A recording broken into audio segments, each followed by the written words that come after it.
A very good day to you. I'm Hank Gross, Mid-HudsonNews.com. It's Friday, July 30th. While the family of Danny Meyer, the 12-year-old Maybrook Little Leaguer who was murdered in 1996, awaits word on if his killer is granted parole, another family that went through the same trauma feels their pain.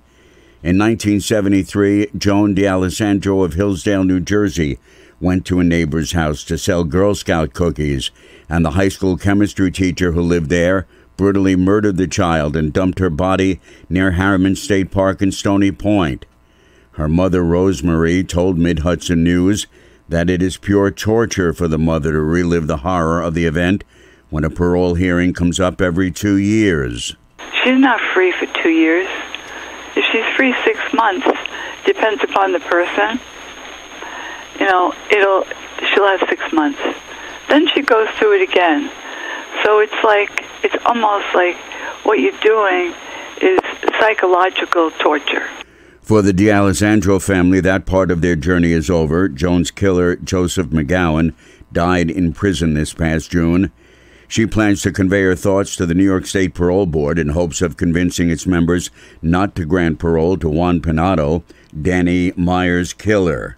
Orange County Democratic Party Chairman Brett Broggie has called on Republican State Assemblyman Colin Schmidt to stand with cops and denounce the radical QAnon House Republicans, his words.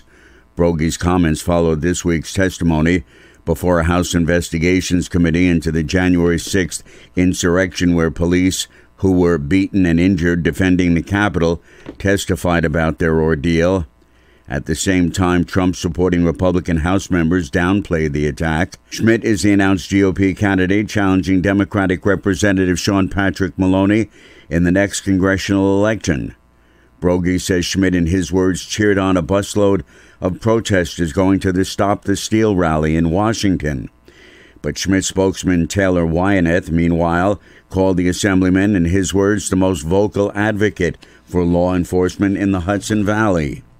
The Preservation League of New York State and their program partners at the New York State Council on the Arts have announced their Preserve New York grantees for this year.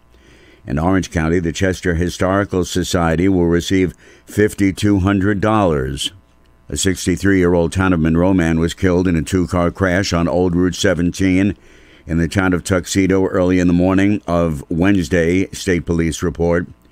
Police said 31-year-old Eliezer Sibler of Monroe was driving a box truck northbound on Route 17, and a 2015 Nissan Sentra driven by Michael Waka, who was 63 of Monroe, was traveling southbound when they collided just south of Warwick Brook Road. Waka was trapped in his car and had to be extricated. He was pronounced dead at the scene. Silber suffered several non-life-threatening injuries.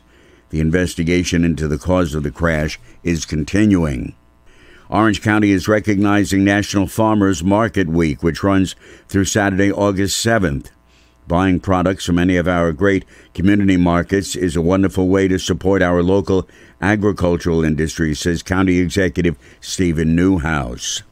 I'm Hank Gross, MidHudsonNews.com.